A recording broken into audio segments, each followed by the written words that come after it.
Está no ar, Papo de Subúrbio. Um local onde a cultura e a comunidade se encontram. Meu amigo, minha amiga, geral, você que está em casa hoje tem um privilégio de ter um mestre aqui, o mestre da nossa cultura, da nossa musicalidade. A gente está entrando no mês de abril, na verdade a gente já entrou, mês do nosso segundo padroeiro oficial da cidade, né? Mês de Ogum, mês de São Jorge, mês de Santo Pixinguinha, mestre, olha aí, mês do Dia Nacional do Choro, e nada melhor, mês do autismo, da consciência, nada melhor para falar da importância cultural, histórica do nosso subúrbios, que está aqui hoje tendo o prazer de estar com o mestre Espírito Santo, que vai brindar a gente com a sua cultura, com o seu conhecimento de musicalidade, de composição, de étnico-musicalidade. Então a gente tem aqui hoje a possibilidade de fazer uma sabatina e perguntar tudo que a gente quer aqui pro mestre. Mestre, por favor. Muito obrigado. Vamos brindar. Tem que brindar. Opa! Sim. Mestre, vou começar fazendo uma pergunta importante. Sim. Para muita gente, né, antes da mudança do calendário gregoriano para o calendário juliano, o mês começava em abril. Abril, no Áprio, né, um mês que inaugurava. E para nossa tradição, o ano realmente começa depois do carnaval, vamos dizer assim. Eu quero te perguntar, mestre, até que ponto a gente pode determinar que a nossa influência afrodiaspórica é significativa para a construção, vamos dizer assim, social, cultural do nosso país? Começar até que ponto? Perguntando... Não, mas eu acho que é óbvio isso, né? O que acontece é que essa cultura é oficialmente apagada, né? Então eu lido muito com isso o tempo inteiro, depois que comecei a pesquisar, né? E aí você passa a vida inteira sem saber de coisas absurdas que você sabe depois, né? Então a razão principal é que é apagada, né? É uma estratégia colonial, né? Sim. O apagamento dessas culturas, né? Mas elas são fundamentais, elas são essenciais, né? A cultura do Brasil, e a gente tem que resolver esse problema. E a gente não conhece, né? No colégio não se fala nesse tipo de cultura. Não se fala. Eu até falei com o Rafael que há pouco tempo que eu fui descobrir que era jongo, né? Sim. Eu descobri no podcast. Uma vez eu parei numa feira, eu fiquei olhando, fiquei na roda, eu falei assim, gente, isso não é nada de candomblé, isso não é capoeira. Eu falei, o que é isso? Não estou entendendo, que dança é essa? Eu tenho um exemplo bem legal. Pois é, e aí que eu fui descobrir foi aqui.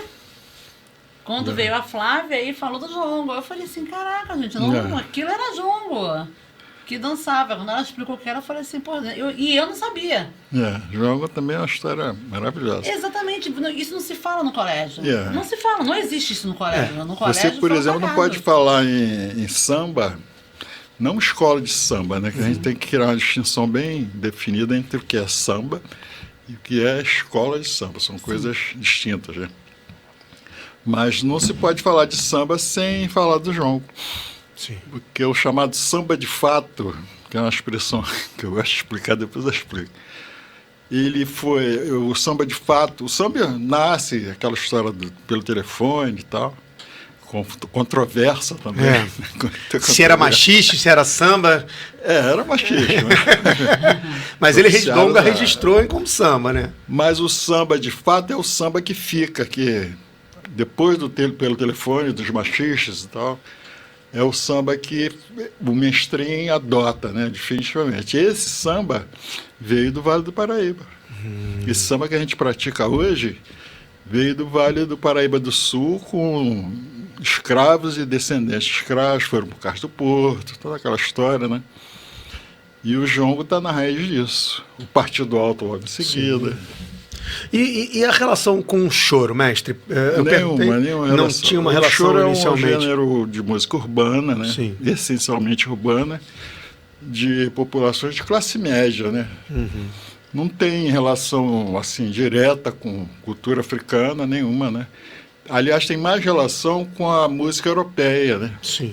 Principalmente italiana, né? Que é um período em que vem muita gente da Itália, né? Instrumentos de corda, né? Bandolim, essas coisas todas vão chegando. Eu perguntei um porque gênero a gente sempre fica ouve... híbrido depois, porque com os gêneros existentes aqui, inclusive samba, né? O choro é uma forma de tocar, não é um gênero musical. É uma forma de tocar qualquer coisa. E chega um momento em que toca-se samba. É o chamado samba-choro. por isso que eu fiz a pergunta, exatamente por essa questão. E é a área que o Pixinguinha navega também e tal. É porque eu fico com essa dúvida, se a pessoa mais... é um privilégio ter a sua presença aqui para a gente tirar essas dúvidas, porque a gente, quando fala até mesmo da Santa Trindade do samba, a gente coloca elementos do Oito Batuta, a gente coloca o João da Baiana, coloca o Pixinguinha, coloca o Donga, mas então existe essa diferenciação significativa que você está me apresentando, que o choro realmente, a gente sabe que ele é uma expressão já... Né, a partir dali do Calado, a partir do Flor Amorosa, a partir de 1850, 60. Então ali tem uma forma específica de tocar. Né? O choro é uma forma de tocar, Tá. com um tipo de instrumentação e tal, e tem várias influências europeias, inclusive, né? E é a música do mainstream, né? Da época, né? E vou aproveitar, já que a gente falou de jongo, e é importante que a gente faça esse resgate aqui para a gente explicar, né? Madureira, né, e o complexo de Congonhas, Cajueira, Serrinha, são, né, célebres como um dos elementos receptores do jongo depois do Vale do Paraíba, né? Já diz o conto que vapor berrou na Paraíba, fumaça dele em Madureira, então ele está chegando ali. Mas a gente sabe que o caxambu, o jongo, ele existe no Salgueiro, na Formiga, ele tem uma apropriação na cidade do Rio de Janeiro como um todo, né? Mas eu ia te perguntar sobre essas características específicas da Grande Madureira, né? A gente tem ali o Aguibara Dudu, a gente tem ali, né, o Buraco do Galo, a gente tem ali a Portelinha, a gente tem ali uma série de elementos culturais que preservaram e que mantiveram a tradição do samba e também essa interlocução com o jongo. Eu ia te perguntar, sobretudo no Império Serrano, evidentemente, né, na própria formação da escola de samba, eu ia te perguntar como essa relação entre o jongo e o samba se estabeleceu. Isso é interessante. O jongo ali da área, é importante frisar que ele tem uma raiz, né? O jongo, o fato de ser em Madureira, tem uma raiz histórica, né, bem curiosa, né? São ex-escravos que desceram, né, com a abolição, desceram para a cidade. Eu fiz, inclusive, uma entrevista com uma ex-escrava. Isso foi a minha primeira entrevista na vida. Caramba. Meu primeiro trabalho. Que década, mestre, o senhor se recorda? Isso é 1975. Caramba. É foda. Tão perto, né? Perto, tão longe. Tão perto, não, mas assim, tão perto, né? Mas aí eu vi no Jornal Dia, eu comecei a pesquisar ali, eu era bem jovem, né? 73, 20 e pouquinho, né? Então eu vi no Jornal Dia um anúnciozinho que ia ter um evento de jongo, que era uma coisa que eu já tinha ouvido falar, mas falei, não sei o que é exatamente, né? Na quadra do que é hoje, em cima da hora. Tá. E aí cheguei lá, né? Comprei um gravador, tinha acabado de comprar um gravador cassete. E tinham outras pessoas amigas, o Rubem Confetti. Poxa.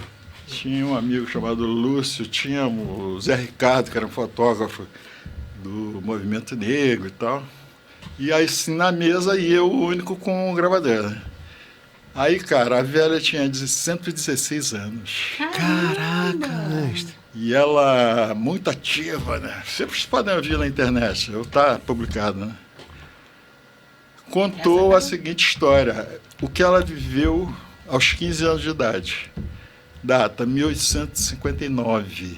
Caramba. Ela contou a fazenda que ela estava, qual era a relação dela, vários dados, né? Inclusive muitos dados que a historiografia não registrou. Alguns até polêmicos, né? Do tipo do que o jongo era. As pessoas acham que o jongo era uma festinha alegre ou que era uma atividade rebelde, né, dos escravos. Ela disse que nada disso. Era uma dança compulsória, eles eram obrigados a dançar. Caramba! Nesse período, depois, lendo uma bibliografia relativa, eu percebi que realmente é isso. Naquele período tem uma moda entre os fazendeiros ricos, no Brasil inteiro, inclusive, né? de receberem visitas de pessoas da cidade. Tipo assim, filhos ficaram adultos, foram estudar Fora. não, estudar aqui ou fora, em Lisboa e tal, né? Então essa geração desses filhos, desses caras, começam a visitar a roça, chamada roça. E aí os fazendeiros, por ostentação, obrigavam os escravos a dançar, o tal do jongo. É claro que o jongo de uma época anterior, ele foi uma dança de escravos, né? Livre, assim, independente, né? Em algum momento. Mas nesse momento da vida dela, não. Isso foi polêmico, né? Tem gente até hoje que me questiona, não pode, esquisito que fosse uma coisa heróica. Mas o fato é que logo depois da abolição, inclusive ela veio antes da abolição, outro dado estranho, né? A família toda da Teresa, que é o nome dela, veio com ela antes da abolição. E o pai teve uma briga com o senhor, né? Parece que tomou um tapa e tal. Queria matar o cara. Caramba. A família inteira fugiu com quilombo, que também é outro dado que está apagado, né? Existia um quilombo ali na área de Petrópolis, ali, dessa rebelião, e que foi perene. Ninguém pegou, a polícia não pegou nada. E eles vieram para cá. Então é uma história maravilhosa. Agora foram para onde? Ela, no caso da Teresa, ela foi para Cortes primeiro. Ela e a tia era lavadeira, né, e tal, ela ajudava a tia, né? E nos anos 10, 15, 20, talvez, foram para Madureira. Então, Madureira é o ponto para onde essas pessoas do Vale da Paraíba chegaram. E é, com toda certeza, onde o samba começou a germinar. Esse samba oriundo de lá, né, que vai nascer depois, né? Ela está chegando ali na década de 20 junto com o Paulo da Portela. Está chegando em Madureira. Não, antes dele. Antes dele, né? Então tem o seguinte, eles formam, o jongo prolifera ali na região, naqueles morros ali, né, Congonhas, Serrinha e tal, e é o que rola, não existe samba, entendeu?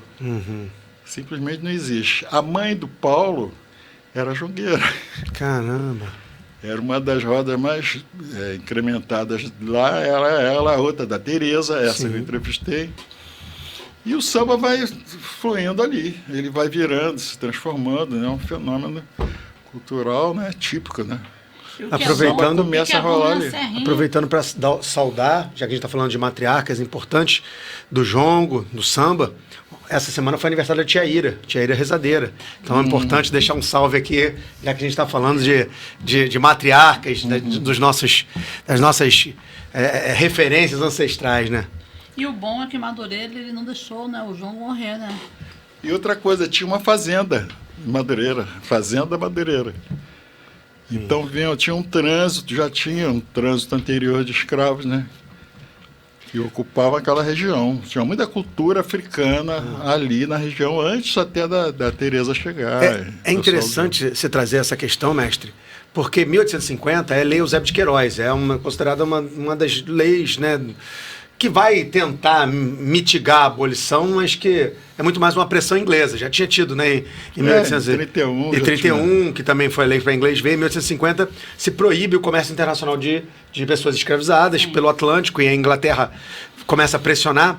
E aí isso favorece uma migração interna muito grande, sobretudo do eixo Nordeste-Sudeste, mas também a ascensão da produção de café no Oeste Paulista esvazia a produtividade no Vale do Paraíba, que é esse contexto que o mestre está trazendo. Em 50, porque o Vale do Paraíba e Vassouras eram a capital do mundo, praticamente, né? Antes dos 50, né? Há quem diga que o nosso Vale do Paraíba é o nosso delta do Mississippi em comparação ao blues, né? E outra coisa curiosa, o jongo é uma coisa que ocorre com nomes variados, nas dois lados do rio, no Vale do Paraíba como um todo, né? Aquele jongo ali aquela que ele chama de batuque, né? Do Guaratinguetá, aquela área ali, é jongo. Aquilo ali Mas, mestre, exatamente o mesmo jongo. E aí eu vou te fazer uma pergunta, por muita curiosidade mesmo. Esses elementos dos três tambores, do candongueiro, do gomba puída, do caxambu, ele já existia em África ou ele é algo que é incorporado nessa produção do jongo no Vale do Paraíba? Essa forma de jongar, de dançar, de dar umbigada, né, os passos, essa, vamos dizer assim, essa ritualização do jongo é um elemento que se consolidou aqui ou ele traz muito dessa... Não, ele traz muito de lá como lá. Porque a bibliografia sempre dá uma encaixotada nas coisas, né? E você fica com aquela ideia de que é tudo... hermético, fechado. Mas não, essa coisa dos 3 tambores, né? O Angomapuita nem um tambor na verdade. Olha é aí, uma cuíca. tô aprendendo. Angomapuita, cuíta vai cuíca, né? Não é um tambor de fricção, quer dizer, tambor, né? É um instrumento não é um tambor. Então. Entendi. Agora tem na África, em muitas culturas, né? Geralmente tem a questão dos 3 tambores, que é uma questão musicológica até. Não é religiosa, ritualística, nada disso. Tá. A gente também tem que esvaziar essa conversa do contexto religiosista. Exatamente. Que a bibliografia joga tudo do negro, tudo Exatamente. tudo é mágico, tudo é empírico. Né? Tá. Tem que tirar também, não é por aí. Porque musicalmente é o quê? Um grave, um médio e um agudo. Entendi. Música precisa disso, qualquer música. Caramba. É uma dança, né? É uma música, né? Agora, no caso do jongo, outros instrumentos existem também. Não era só tambor, entendeu? Que é uma segunda questão que precisa ser absorvida. O negro não é um batuqueiro. Quem disse isso, a bibliografia oficial é que diz. É musical no sentido geral da expressão, até porque são culturas muito antigas, né? Então tem muito instrumento de corda. E no jongo teve, por acaso. Ela mesma, a Tereza, me conta sobre uma viola que tinha. Tinha um harmônico e era qual? Isso que eu ia falar. Era E é um encantador, cavaco. né? É encantador. É encantador porque assim, você passa... Eu falei, eu não sabia o que era. Mas não tinha como não parar. Sabe quando você não tem como não parar para ver? Que era uma coisa bonita, eu não sabia o que era. Eu estou falando, não sabia o que era, mas era bonito. Você viu onde? Foi na feira do Lavradio. Feira do... Quando? Tem muito tempo, logo assim que começou. Aí tinha uma roda lá. Não, roda assim que começou. E aí era uma dança. Era uma dança, mas eu não sabia se era capoeira, se era dança. Eu falei assim, gente, mas que coisa bonita. Essas pessoas com essas roupas bonitas dançando. E assim, era encantador mesmo. Eu fiquei lá um tempo parado, lá olhando. Eu falei, gente, que coisa bonita. Mas o que é? Eu vou pegar um gancho, você adora quando eu pego gancho na tua fala. Porque o que acontece é o seguinte, o mestre traz umas provocações, eu fico aqui pensando. Quando você trouxe esse elemento que a gente, de fato, limita um pouco essa concepção da musicalidade africana, e aí a gente já limita a visão de África, né? Porque são muitas Áfricas. Tudo é limitado. Mas aqui no Brasil, essa convergência de nações e de troncos linguísticos, bantos, iorubás, aqui... Esse processo de escravização promove esse encontro cultural.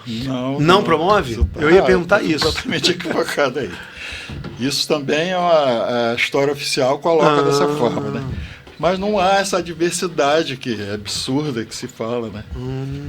Do Rio de Janeiro, por exemplo, a esmagadora maioria dos escravos que estiveram aqui, vieram da África Central.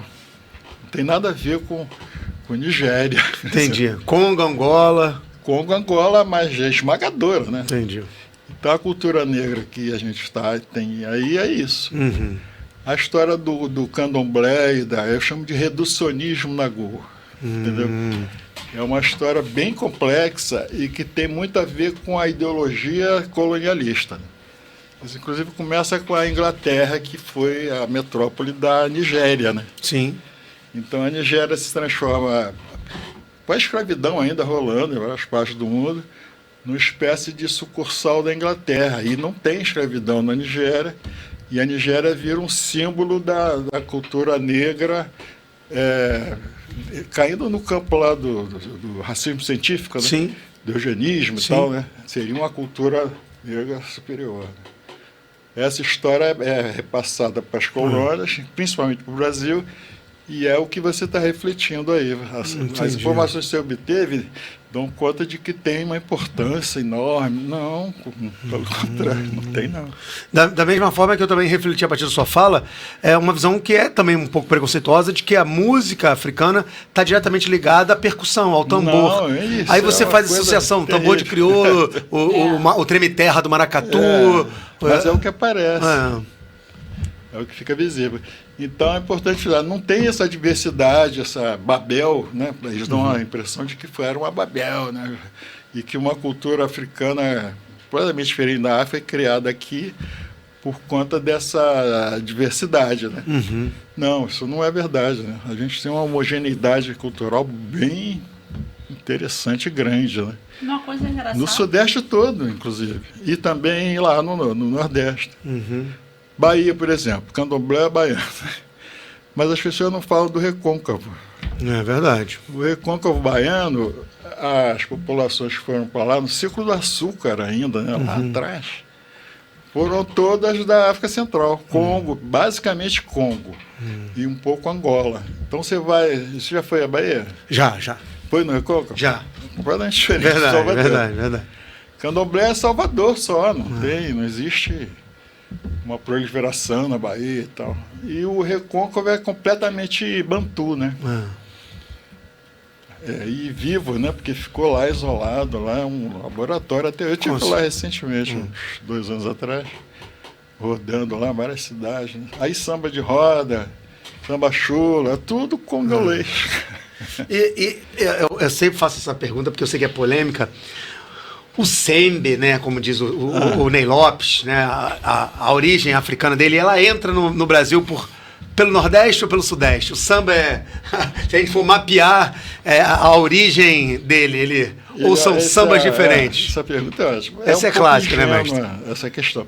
Porque ela nasce da semelhança das palavras samba com semba, não uma letrinha só. Mas semba em Angola e samba não tem nada a ver com a outra. Olha só. E a expressão samba, inclusive, segundo algumas fontes, né, veio da expressão kussamba, que é um verbo do quimbundo, que quer dizer orar, saudar, festejar. Né? Kussamba. O quimbundo, o infinitivo é formado por um prefixo, que é o ku, né? Ku, né? Assim como todas as categorias gramaticais são formadas por prefixos, né? Então, para mim, na minha tese, é de que vem de samba. Samba nesse sentido, né? E samba é outra coisa. Samba é um bigada. Bigadança, né? Sim, pô. Tem até macemba. Macemba é uma dança de umbigada. Tem mais a ver com jongo, diretamente, do que com samba. O samba é posterior. Né? Eu vou fazer uma volta no meio do caminho, porque você está falando, mestre, eu estou pensando aqui, como é que foi a produção histórica desse conhecimento que você tem, né? Como é que você foi adquirindo isso? Porque a gente começou falando, que antes inclusive de gravar, que você é um suburbano raiz, e eu quero saber em que momento na sua vida suburbana a musicalidade, né, te capturou, e que momento você virou essa chave e falou assim, eu tenho que pesquisar, eu tenho que entender, eu tenho que historicizar esses processos. Como é que foi isso, mestre? Genético, sei lá, né? A origem disso, de ser assim, é um negócio que não dá para explicar, né? Mas eu tive uma infância muito rica no bairro que eu morava, chamado Padre Miguel. Né? Eu nasci em Marechal Hermes, meu pai veio da guerra, né? Fomos para Campo Grande, ele ganhou um terreninho lá para dentro de Campo Grande. Mas faleceu logo assim, mudamos para Marechal de novo e ele faleceu. Eu tinha 4 anos, né? E depois fui para Padre Miguel, bem novinho, né? Eu passei um tempo muito grande, 8 anos da minha infância, aí eu perdi a infância praticamente, num colégio interno do SAM. O SAM é o quê? Para vocês que não sabem, Serviço de Assistência ao Menor. Fundação Casa, Funabem. Mesmo processo. Tinha uma relação com a Escola 15 de Quintino. Isso, a Escola 15 era do SAM, entendeu? Era uma rede de colégios internos conveniados, né? Imagina, era uma prisãozinha, né? Eu passei 8 anos preso, saí com 13. Aí a minha vida em Padre Miguel, já adolescentão, né? Muita riqueza cultural lá, principalmente samba, né, cara? Tem uma história que eu gosto de contar sobre o Nildo de Padre Miguel. Tá agora aí, né? O Simas, outro dia, estava contando uma história da origem e tal, que para mim não faz nenhum sentido, porque eu vi. O Nildo de Padre Miguel, lá não tinha ainda, a escola de samba não existia, nesse momento que eu estou com meus 13 anos. Né? E eu morava no conjunto habitacional. A Vila do Item era uma favela tenebrosa, de feia, né? Os barracos, aquela pobreza absoluta, né? Mas eu fui lá porque me disseram que estava... Eu escutei um som, né? Rolando, né? Aí entrei na favela e vi. O que eu vi? Uma folia de reis, cara. Caramba! Mês de janeiro. Tinha um boizinho. Olha. E as cores do terno de folia era vermelho e branco. Então, quando fala São boi Sebastião vermelho, aí já. Para mim, o boi vermelho era o boizinho lá, né? Que eu vi. E eu fiquei muito impressionado, isso me marcou muito. Isso é uma das razões que me fez virar um pesquisador, né? O som do tambor e da sanfona me pegou, cara. Deu um barato ali em mim. Caramba, foi capturado na Folia de Reis. Me apaixonei, absolutamente. Em Padre Miguel. Em Padre Miguel. E depois a escola de samba, né? Caraca. Tive relações, um período eu tive relações profundas com a escola, né? No momento em que o Castor abandonou, lá não tinha patrona, né? E o André, que eu conheci, né, pessoalmente. Mestre André. Morava na Rua C e eu na L, né? E o André assumiu. Caramba. Como carnavalesco. Carnavalesco? Caraca. O dinheiro aparecia, né? E aí disseram, eu já desenhava, né? Já tinha essas coisas todas de desenhar, né? Eu durante muito tempo fui artista plástico, né? Sim. Fiz ilustração de livros infantis e tal. Ilustrei até Ana Maria Machado. Oh! E aí, cara, fiquei conhecido no bairro como artista, né? E aí o André me aparece lá em casa, bate o André. Com 2 capangas lá. E aí me contrata. O carnaval, acho que era o enredo, Descobrimento do Brasil, uma coisa dessa. Você lembra o ano, mestre? Não lembro, mas posso dar algumas pistas. Né? E aí eu fiz o trabalho de pintar as bandeiras, os estandartes, alegorias de mão, né? Uhum. Sapatos, né? E eu nunca tinha feito isso na vida. Primeira vez. Contratei 2 amigos lá da rua, né? E era engraçado que o André chegava e me perguntava o que estava faltando, né? E o que eu falasse, ele me chamou no bolso, um paco de grana, cara. Aí, era uma fortuna. Eles não tinham medida, não. Caramba. Não devia ser tanto assim, né? Mas na minha cabeça de pra gente, né? Quase criança ainda, né? Mas a escola me pegou. E eu tive uma iniciativa junto com amigos lá de fazer um grupo de teatro suburbano, aí já ditadura, né? A gente já está na ditadura. Isso aí é 67, por aí. Estava na fase braba da ditadura. Né? Estava na fase braba. Mas fizemos já era o um Costa grupo e Silva muito ali, já estava muito perto de chegar ao AI-5 aí. A gente fazia pesquisa de campo no local com as pessoas para montar a peça, né? A peça foi escrita a partir de uma pesquisa bacana, que as pessoas do grupo iam nas casas e tal. Tabulamos, né? Escrevemos essa peça. E a peça ganhou até um festival em Teatro de Marechal Hermes. No Armando Gonzaga, pô, claro. Aí descobrimos mais tarde, a gente era muito ingênuo, né? Que chamava FECAT, festival.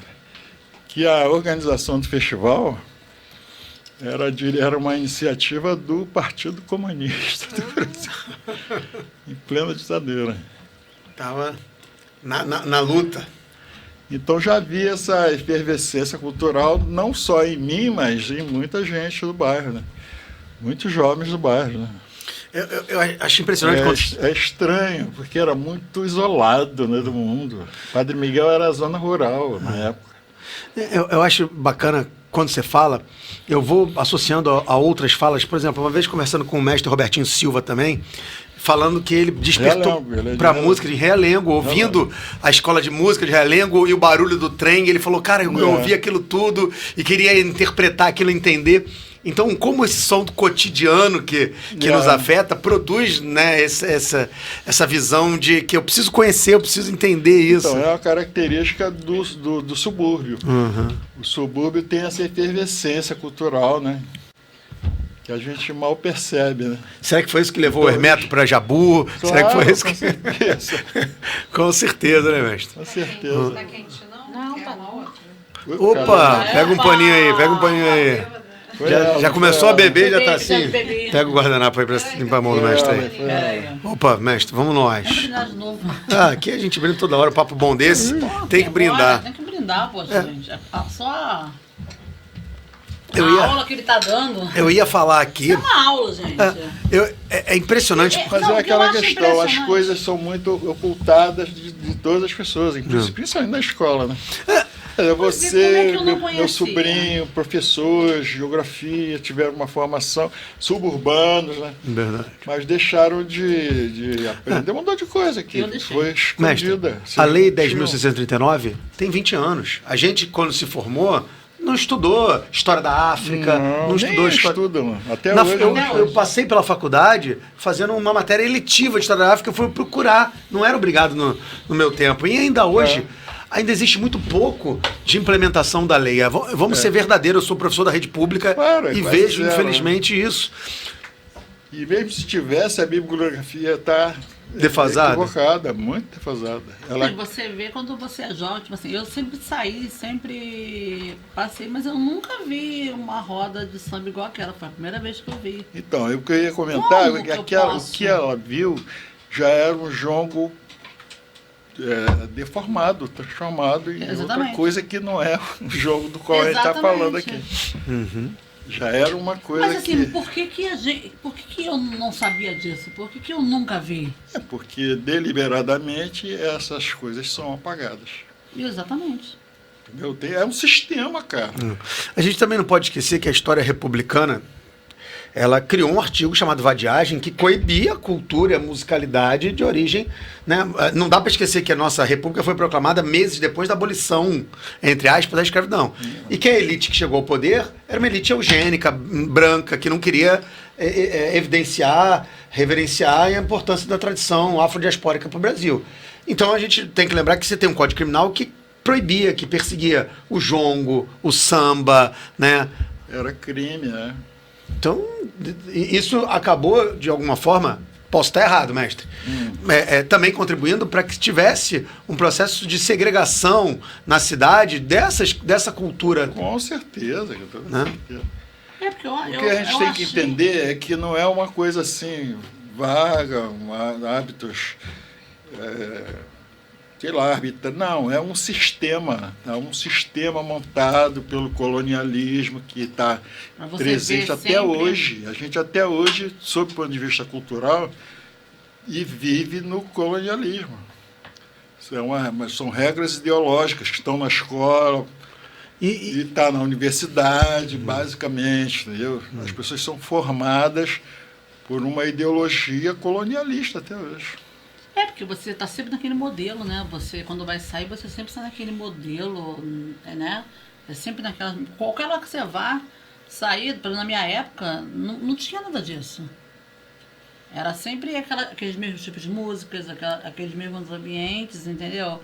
E aí você passa a descobrir agora. Eu passo a descobrir agora. Mas eu acho que a gente também, eu falo obviamente do meu lugar social, como um homem branco, de classe média, suburbano, que tive privilégios, porque meu avô era cavaquinista, acompanhava Elisete Cardoso, então existia a ideia do samba, da seresta, na minha casa era algo que não estava tão distante, mas eu confesso que eu também não me policiei em busca de falar, não, vamos fazer um resgate, vamos entender de onde vem essa cultura. Eu não tive esse olhar que o mestre falou que teve de cara quando viu ali. Ninguém tem, é natural que não ter, né? Aquilo é... O natural seria ter todo tipo de Você é músicas. privado daquele canal de informação e você também não se questiona que você não sabe de nada mesmo. Mas é impressionante que a gente vive hoje em dia um momento em que o samba é um patrimônio material, que o samba é um patrimônio importante para a economia do país, em que a gente tem um determinado tipo de samba utilizado para interesses do capitais num desfile de escola de samba. Mas mesmo assim, a gente ainda vive essa contradição, né, de um samba que produz desigualdades sociais, né? A gente viu a fábrica de fantasias que pegou fogo em Ramos e a gente viu ali os trabalhadores, né, em situações precárias, dormindo, vivendo. Não, a escola de samba, os desfiles, você percebe, se você já está com essa visão na cabeça, que é uma cultura subalternizada, que as pessoas são subalternas. É quase um desfile de escravos para Casa Grande, lá como era o jongo antigo. Exatamente, você vê as pessoas naquele calor. Totalmente subalterno. Eu passei pela Presidente Vargas, né? E aí você vê empurrando o carrinho, né? E esse papo da comunidade, a comunidade do Sol, isso é tudo cascata hoje em dia. A comunidade não determina absolutamente nada. Nada. Mas o enredo é feito por pessoas que não são daquele meio, etc. A partir de informações que estudaram viciadas, né? Nesse tempo papo da cultura oficial, né? E tem interesses comerciais, inclusive interesses muito escusos, né, na verdade, por trás daquele espetáculo, né?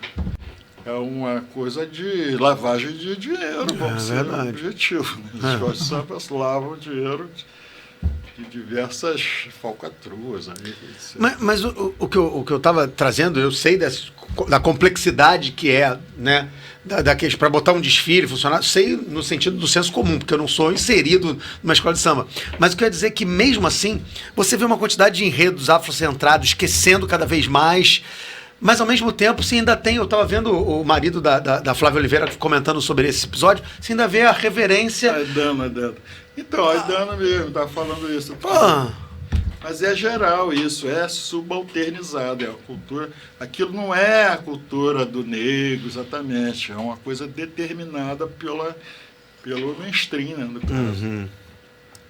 É bem importante frisar isso. Mestre. É pro inglês ver. Aquela frase, para inglês ver. No campo de pesquisas, e aí eu vou até puxar um gancho para a questão da ditadura militar que você falou, a gente não pode esquecer que a gente começou o mês de abril, né? A gente não pode esquecer que a passagem do dia 31 de março, dia 1º de abril, marca, né, traz uma mancha significativa na nosso Estado Democrático de Direito, né? E não pode esquecer que foi ali em março que o João Goulart estava propondo as reformas de base, que o Comício da Central do Brasil, no dia 13 de maio, né, trouxe uma população para apoiar esse movimento, e inclusive o apoio do Luiz Carlos Prestes, do Partido Comunista, o que gerou, né, infelizmente, a contrapartida, né, da extrema-direita da época, dos grupos conservadores, reacionários, que foi a Marcha da Família com Deus pela Liberdade e o golpe na madrugada de 31 para 1º de abril. E a gente sabe que o golpe militar, ele foi, né, esses 21 anos aí de estado de exceção, com 5 presidentes militares, foi um momento de censura. E que grande parte dessa censura visava ocultar ainda mais, né, ou não favorecer, vamos dizer assim, no mínimo, a nossa importância histórica e cultural da nossa influência afro-brasileira, vamos dizer assim. E eu te pergunto, porque é nesse momento, lendo a tua biografia, a tua trajetória, que você se interessa e que você mergulha, né, nessa pesquisa, como uma forma de resistência, eu entendo a essa ditadura, e evidentemente isso lhe trouxe, né, toda uma série de consequências, né, é isso que eu ia perguntar. Isso me lembra muito de um filme que ele fala que é O Dia que Durou 21 Anos, né? O dia que durou 21 Foi um dia que durou 21 anos. E eu ia te perguntar isso, porque eu sei que você foi preso, eu sei que você foi para Ilha Grande, a minha família é da Ilha Grande. O meu avô era uma das pessoas que trabalhava no Tenente Lorete Veríssimo, que transportava até presos e também familiares e cargas. Então, parte da minha família, parte de pai é da Ilha Grande. E a gente sabe que também na Ilha Grande, várias pessoas importantíssimas para a nossa cultura. Posso trazer o próprio Madame Satã, por exemplo, como referência, que ficou lá na Ilha Grande, né? São hoje em dia pessoas que a gente tem que falar como pessoas fundamentais para a produção dessa nossa identidade cultural carioca. E a gente tem que falar também sobre por que ser na Ilha Grande, né? Porque ali acho que o acesso era mais difícil, né, para a família aí, né? Não, é uma prisão de segurança máxima do Estado Novo, né? E também É dificultava, uma alcatraz né? brasileira, né? E dificultava também, né, essa coisa da família, né? Visitar. Totalmente. A minha mãe visitou você isolar a pouquíssimas pessoa vezes. realmente do mundo. Eu fiquei 6 meses lá. Eu ia te perguntar como é que foi esse processo, mestre, desde do início do seguinte, golpe até... aquela história do grupo teatral, eu falei que o Partido Comunista que estava por trás do festival lá no Armando Gonzaga. Depois daquilo, como ganhamos o festival, e era uma coisa assim absurda, que era o único grupo suburbano que tinha. Deu uma visibilidade gigantesca. Era um grupo de classe média, né, de teatro amador, etc., mas de classe média. A gente ganhou por razões assim absurdas. Um acidente mesmo, né? O menino que escreveu a peça estudou Brecht, cara. Caraca, Bertolt Brecht. Vim, cara. Então tá. A gente era Tava diferente, assinando... a gente Já era era bem diferente bem à frente, para o né? subúrbio, aquele subúrbio ali, né? Então, o que acontece? Começamos a ser visitados nos nossos ensaios por pessoas de classe média, de esquerda, do Partido Comunista, e estavam surgindo, na época, outras organizações, teve um cisma do PCB, né? Aí surgiu o PCB, surgiu a MRU, surgiu faz a Palmar, LN, sim. entendeu? A gente recebia aquelas pessoas, né, com boa vontade, né? Inclusive, certa vez, apareceu um casal muito famoso na época, que era o Eduardo Souto e fugiu. Companheira. Bete Carvalho. Bete Carvalho. Eles tinham ganhado um festival na época com a dança. Foi a música que projetou a Bete Carvalho. E eram do partido, entendeu? É. Foram lá, a gente virou uma curiosidade exótica, né? Ideologicamente exótica, né? Mas aí no meio daquelas pessoas, isso é uma reflexão que eu tive depois, né? Tinham aliciadores dessas organizações que estavam surgindo, entendeu? Então, o grupo tinha 36 pessoas. Alguns de nós, poucos na verdade, foram aliciados, entendeu? E eu estava entre esses. E eu fui aliciado, também soube depois da prisão, inclusive, pela Bar Palmares. Entendeu? Então, eu militava na Bar Palmares e estava no processo de treinamento militar para guerrilha urbana, entendeu? Eu fazia levantamento de locais onde ia haver alguma ação, né? Eu me lembro que uma vez eu fiz o levantamento de um banco do Estado, chamado BEG, uma agência do BEG, que ia ser Estado da Guanabara. Né? Desculpa interromper, você tinha quantos anos nessa época? Eu? Isso é 67, né? 20. Caramba, muito novo, né, mestre? Imagina. Mas estava na luta revolucionária. Caí nessa ficha aí, outros caíram em outras, organizações mais pacíficas, né, e tal. E aí eu fazia mapas, né? Via ronda, que hora que passava carro da PM, do Exército, Jeep, tinha muita ronda do Exército nas ruas, né? Eu fiz uma vez o levantamento da Escola Superior de Guerra, cara. Eles iam fazer uma ação lá. Uma ação lá, é? Não fizeram não, mas rolou. Eu fiz um mapinha lá, tal, não sei o quê. E tem coisas engraçadíssimas. Mas não tinha arma, cara. Não tinha uma retaguarda, né, logística, não tinha nada. A gente era uma célula, né? Éramos 3, né? O mais velho, um barbeiro, o apelido dele, ele era barbeiro mesmo. Alugou um imóvel, uma casinha para ser o aparelho, né? Sim. Mas não era para nós, era para a organização, né? O aparelho ficava onde, mestre? Ali do outro lado da ponte, sabe a casa, conhece o Padre Miguel? Conheço. A história? Sim. Valdemar Viana, o vereador Sim. que mandava sim, no bairro. sim. Então ele tinha uma casa de 2 andares assim, era do lado de lá, né? Do lado da Rua Limite, por aí. Então o que acontece? A gente foi preso, cara, numa pichação. Caramba, numa pichação mesmo. E na qual não pichamos nesse dia, porque a gente fazia por hábito, né? Por regra, né? A gente fazia um levantamento dos locais onde iríamos pichar no dia seguinte. E aí rodamos Bangu, Padre Miguel e Realengo a pé. O horário tinha que ser o mesmo, no qual a gente ia fazer a ação. E esse horário era 1, 2 da manhã, né? E aí vimos um choque da PM. Choque, na época, a gente chamava, era um carro grande. Patrulha, né? Grande. Não, era um caminhão grandão, Grande. com um banco assim, soldados sentados Dos dois lados. e sendo postos em esquinas, né, em Bangu, né. Aí depois jipes do exército, desistimos, falando, não dá para ser, não dá para fazer. Mas quando fomos para casa, eu fui perto de casa, tinha um rapaz, um deles era muito jovem, mais jovem que eu até, tinha uns 18, né, e morava no Meia. E tinha muito maconheiro ali no ponto que a gente parou, né, de madrugada, né? E eu e o barbeiro ficamos preocupados com a segurança do moleque, branquinho, gordinho. Mas E os caras vão pegar ele. Aí ficamos com ele. Aí chegou um camburão da Civil e pegou todo mundo. aí a história é comprida. Eu vou contar só mais coisa assim. Você foi para onde? Para PE, para o DOPS? Não, mas antes. Botaram na caçapa lá, trancaram e ficaram com a viatura parada com as carteiras da gente, revistando, identidade, não sei o quê.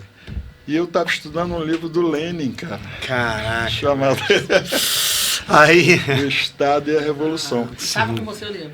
Não. Eu já tinha o hábito, na época, de escrever muito. Né? Sempre escrevia muito. Já a partir de 18 e tal, comecei a escrever loucamente. Né? Eu fiz uma página, uma lauda, né? Um caderno de espiral, uma folha, né? Falando sobre o livro, a opinião. Aí estava lá, o Estado e a Revolução. Ou seja, E o cara viu. Estava armado. Não, aí eu vi o cara gritar lá. Para! Esses caras são comunistas, são terroristas, porra!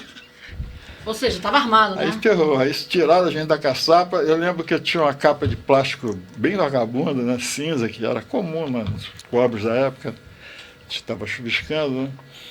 E aí o cara saiu com a metralhadora ainda, ele quase fuzilou a gente, cara. Eu percebi o pânico, eles entraram em pânico. Eram 2 policiais. E a gente foi para Senador Camará, a delegacia de lá, cujo titular era Haroldo de Matos. Lembra desse nome? Não, mestre. Confesso que não. Haroldo de Matos era um dos 12 homens de ouro e era titular da delegacia da chamada Invernada de Olaria. Sim. E era um grupo de assassinos. Sim. Eles matavam bandidos, matavam. Fazia uma polícia mineira que chamava, né? Eles no matavam México. os bandidos que eles achavam, né? Caiu na mão desse cara. Caraca. Mas aí a história seguiu, aí fui para o exército, fiquei 10 dias no exército, interrogatório, tortura. Tortura, né, mestre? Chegou a ser torturado. Eu lembro até o nome do comandante, tem o nome do comandante do quartel, que eu queria denunciar isso, não sei. E depois do interrogatório, DOPS, né? E ele ainda está vivo? Não, Cara, não né? morreu. Está lá no inferno. Provavelmente, né, mestre? Com certeza. Mas o que eu queria dizer é que essa minha raiz cultural, etc., essa empolgação e tal, ela surge nesse contexto aí de Padre Miguel, cara. Não tinha nenhuma relação com Zona Sul, com pessoas de Zona Sul, nada. Comecei a ter com as pessoas que, já na organização, né, as pessoas que vinham nos atender, os tutores, né? Sim, sim. E eu achava muito curioso que eram pessoas brancas de Zona Sul, cara. Hum. Todas, né? Era uma coisa As bem lideranças curiosa, do né? movimento. Eu me lembro que uma vez eles fizeram um chamado Comício Relâmpago, o Padre Miguel, na hora da chegada do trem, o pessoal chegava da cidade, do trabalho, né? E aí o cara que foi fazer o discurso, em cima do caixote, tinha vindo da Europa, ele estava com um paletó tweed, cara. 40 graus na sombra, Padre Miguel. E o garoto lá, um brancão lá, com paletó tweed. Eu comecei a achar bem esquisita a história. Assim, é interessante, obviamente, não sei se é o melhor adjetivo, ouvir esse depoimento, é alarmante ao mesmo tempo, né? Como alguém pode ser condenado por ter um fichamento de um texto do Lenin na carteira, né? E isso rendeu o Caldeirão do Diabo. Caldeirão do Diabo, inclusive o processo, eu peguei o habeas data, os vários documentos, né, do meu processo, e foi todo ligado à atividade do grupo de teatro. Tudo ligado a isso. Tudo era crime, né?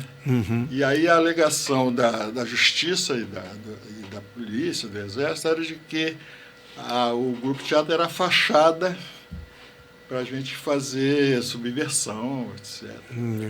E eles não pegaram essa coisa da luta armada. Não. O processo não conseguiram. Conseguiram comprovar. Não conseguiram nenhuma prova. Eles acharam um fuzil no aparelho, mas foi mal guardado, né? Na época eles pegavam muito aparelho, né? E aí esse material do nosso aparelho se misturou com outros, eles perderam a noção na hora do inquérito, que foi na Marinha, né? Eles não tinham como provar que pertencia. Aquilo que a gente tinha alguma alegação com aquilo. E o que eu acho interessante da sua fala é porque, assim, grande parte das pessoas que eram ligadas à área da cultura foram não para a luta armada, mas sim para contra a cultura, né? Para a luta no campo cultural, o que dividiu, inclusive, o movimento, né? Gerou uma certa divergência entre, né, vamos dizer assim, os grupos progressistas contra a ditadura militar, né? E é interessante eu ouvir esse teu depoimento que você escolheu Não escolhi. Foi aliciado, no sentido de... Eu fui aliciado pelas pessoas e fiquei ali, não sabia de nada. E o Exército... E essa coisa desse militante mais pacífico e tal, é coisa da classe média mesmo, né? Porque, na verdade, a classe média, militantes de classe média que tocaram esse processo de luta contra a ditadura, né? Não foi um movimento popular, não tinha... Eu contava nos dedos quantos negros tinham... Você conta hoje, né? Na história desses movimentos, eram...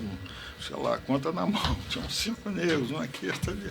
Mas também, eu acho também que nessa época da ditadura, né, a gente como educador, a gente sabe que fez uma fábrica de analfabetos, né, porque em nenhum momento eles queriam apoiar a cultura, né, a cultura não, a educação. Exatamente. Então, assim, você sabe que no final, eu pego o final da ditadura, né, final não, já pegou o final, tu é velho, hein? Tô brincando.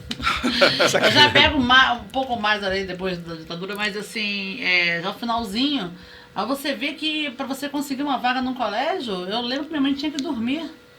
A gente nasceu... Porque se não dormisse na fila, eu não tinha colégio. A gente pegou... Mas isso é comum, não é ainda, hoje acho que não é tão comum, mas não, hoje não, hoje não, hoje você não precisa disso, você faz pela Eles internet. tinham uma outra visão de educação, era uma visão de era de poucos. Como é que você... É muito bom, a educação era ótima, mas era para poucos. Era para poucos. Mas, mestre, isso me traz para um ponto que é importantíssimo a educação, que você participou efetivamente, porque nesse momento ali da luta da redemocratização, nós somos do governo Figueiredo, né? Pegamos ali de 79 em diante, a gente pegou já, né, o processo de abertura lenta, gradual e segura.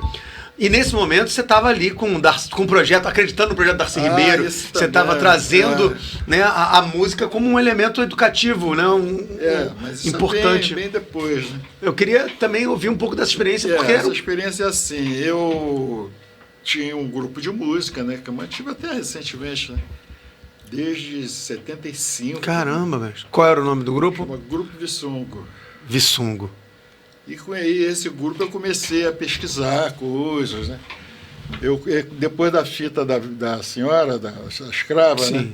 Eu me apaixonei pela questão da pesquisa, né? Investigar aquelas coisas que ela falou. Fui virando, escrevi uma peça teatral baseada num livro clássico chamado Negro no Garimpo em Minas Gerais, que tinha partituras de supostos cantos lá da Diamantina, né? Onde, aliás, coincidentemente, nasceu meu pai. Ah, não sabia que seu pai era Eu de... acabei pesquisando coisas de uma região da onde meu pai era, cara. Caramba, que coisa Quer doida. dizer, meus parentes, né, pai de pai, todos ali, alguns foram escravos, né? Mas ali, coincidência total, né?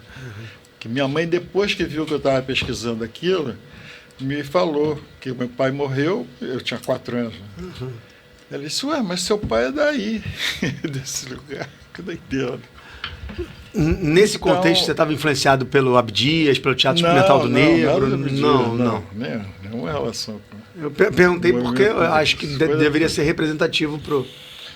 Então, a pergunta, eu acho que eu estou viajando Não, aqui. eu estava perguntando como é que você chegou a trazer esse processo de educação musical, Sim. de... Aí o grupo rolou, bem, um sucesso razoável, né? Principalmente no movimento negro, pessoas ligadas assim. E aí conheci pessoas ligadas ao Darcy, mas não ele exatamente. Era a Cecília Conde, uma musicóloga importante na época e tal. O fato é que, na linha do grupo, a gente ia gravar um vinil quando o Collor foi eleito. 89. 89, 90, toma posse. né? 89. E em 88, a gente tinha sido convidado por um sociólogo do Partido Comunista Italiano para fazer uma turnê na Itália, no norte da Itália. Né? Aí teve essa experiência maravilhosa. Né? Porque era assim, o norte da Itália rico, comunista, rico. E eles promoviam um festival de cultura internacional louco do jornal L'Unità, que era o jornal do partido. Né? E aí, cara, a oportunidade de ver coisas do outro mundo, em várias tendas, né? Tendas como essa que você sonha. Doideira, né? Aí, cara, voltei, fiquei uns meses no Brasil e voltei para a Europa de novo. Aí remontei o grupo lá, porque a maioria dos músicos estavam aqui, né? Sim. Quando eu voltei, a cabeça que já estava meio abertinha, assim. Eu cheguei com a cabeça... Cheio de novas ideias. e sem minha mulher grávida. Voltei porque não conseguimos ficar lá porque não tinha documento. A gente via no preto lá e a viagem tinha uma limitação para uma mulher grávida viajar de avião. Eu tinha que decidir, fico ou volto. Caraca. E já tinha mais de 40, né? Decidimos voltar e tal. E aí voltei sem emprego, né? Quando eu cheguei aqui, reencontrei Cecília Conde e tal, e estava rolando um movimento educacional fantástico. Sim. Provavelmente o maior Uma das que eu últimas vou ver na grandes vida. revoluções. Na vida. Isso em que ano? Isso é 93, por aí. Governo Que é Fernando. governo lá, Brizola. Brizola no governo do estado do Rio de Janeiro. Ribeiro, entendeu? Sim. E o programa é o do CIEP, Sim, que é uma coisa maravilhosa. Tem gente que é contra, né? Mas eu vivi aquilo intensamente. Nossa, era dentro. maravilhoso. Conheci o Darcy pessoalmente. Né? Caramba. Que honra, né? Muito honrado, cara. Inclusive, no programa tinha uma ação chamada Animação Cultural, que era o seguinte, era a inserção da cultura na educação, né? Criar um vínculo. Né? E a fórmula que o Darcy criou era de se mobilizar artistas locais, né, de cada cidade, Teresópolis, Petrópolis, perto do CIEP, na área, no bairro, né, e contratar essas pessoas e colocar elas dentro do sistema. Sim. E estabelecer uma dinâmica interna, né, um programa, né, para inserir a questão, né? Aí eu fui convidado para integrar esse programa. Trabalhei como coordenador de uma região fantástica, né? Que é o Vale do Paraíba do Sul. Caramba, olha só. Vê que sorte. Aí quer você dá umas sortes aí, mas... Eu já tinha a entrevista da Tereza, né? Sim. Aí vou eu coordenar animadores culturais de 13 municípios do Vale do Paraíba. Entendeu? Caramba. Aí outra coisa legal que eu fiz, na chegada, para criar uma integração entre as pessoas, né? Os animadores que eram de várias cidades diversas, né? Eu perguntei a eles qual era o evento histórico, cultural, mais importante da região. E essa tarefa, né? Eu ia lá uma vez por mês, né? Reunia a galera toda, né? A gente reunia em Vassouras, que era a sede minha, né? E aí a maioria esmagadora deles me disse o seguinte: o evento histórico-cultural mais importante da região é a rebelião do Manuel Conco. Aí rolou um processo de pesquisa doido, né? Deles, né? Me ajudando, e aí eu acabei escrevendo um texto teatral alto, um negócio doido. Isso tudo por honra e glória desse programa. Sim. Cara, Que aula. Que é um projeto revolucionário e que até hoje a gente tinha que ter como referência de democratização da educação, de escola integral, né, de formação complementar. Eu tinha vindo da Europa, onde a escola integral é normal. Eu morava em Viena. Eu acho que era um projeto muito bom, na Itália, um pouquinho em Viena. E Viena, a escola era integral. Não, e lei era obrigatória. Se você tivesse com seu filho dentro do metrô, no horário escolar, em Viena, você ia preso. Mestre. Não, outra coisa, no Brizolão tinha lugar pra dormir, né? Caso a mãe não era uma família, chegar. chamava família social. Se a mãe não então, alguns garotos chegar. órfãos e tal, você chamava um bombeiro, PM ou bombeiro, né? E com a família, o cara casado e tal. Aí esse casal ficava responsável por um grupo Eu tinha uma amiga minha que o pai dela era responsável. sei lá, 12 crianças e tal. Aí tinha uma estrutura familiar, né, concretamente, mas orientada pelo Estado, né, pelo sistema. Muito fantástico. Não era a minha amiga, ela morava, né, Elaine? Tem a Com casa as deles. crianças da casa, com o pai, Os com a beliches, mãe, de beliche, ela morava junto com eles. Tinha a roupa deles, calça jeans e tal. Tinha um policial, a casa de policial e a casa de um bombeiro. E as crianças poderiam... Às vezes era um bombeiro, às vezes um PM, mas era um casal Que era uma família. de funcionários do Estado. PM, bombeiro. Responsabilizado, né? E era uma família. Mestre, eu quero pegar um gancho, um ponto, dessa sua experiência na Europa, sobretudo na Áustria, né? A gente sabe da relação histórica da Áustria com a ascensão das ideias nazistas, com os campos de concentração, né, infelizmente, de Auschwitz e outras questões desse aspecto. E eu queria perguntar como é que foi o seu olhar como um negro brasileiro, músico, como é que foi a receptividade, como é que foi esse tempo de convívio, né, em Viena, como é que você era visto, reconhecido? Foi um período difícil, mas não tão difícil quanto poderia ser, né? O austríaco, em geral, eu entendi um pouquinho a questão do nazismo, um outro viés, sem esse viés assim, maniqueísta, né, que a gente tem até hoje, né? Pelo seguinte, eu percebi que o austríaco, historicamente, a Áustria, eles têm um problema terrível com estrangeiros, em geral. Então, o nazismo tem uma penetração enorme na população baixa, na maioria, né, da população, por conta dessa coisa do xenofobismo. Né? O Hitler aproveitou isso, um caldo de cultura que rolava, né? Que o Hitler sacou e aproveitou, né? Então, por essas razões, foi bastante difícil. Eu morei em vários bairros lá, desde Zona Sul, né? Como se Copacabana, Se equivalesse à Zona Sul aqui. Mas até hoje, eu estive na Áustria, achei um lugar muito conservador.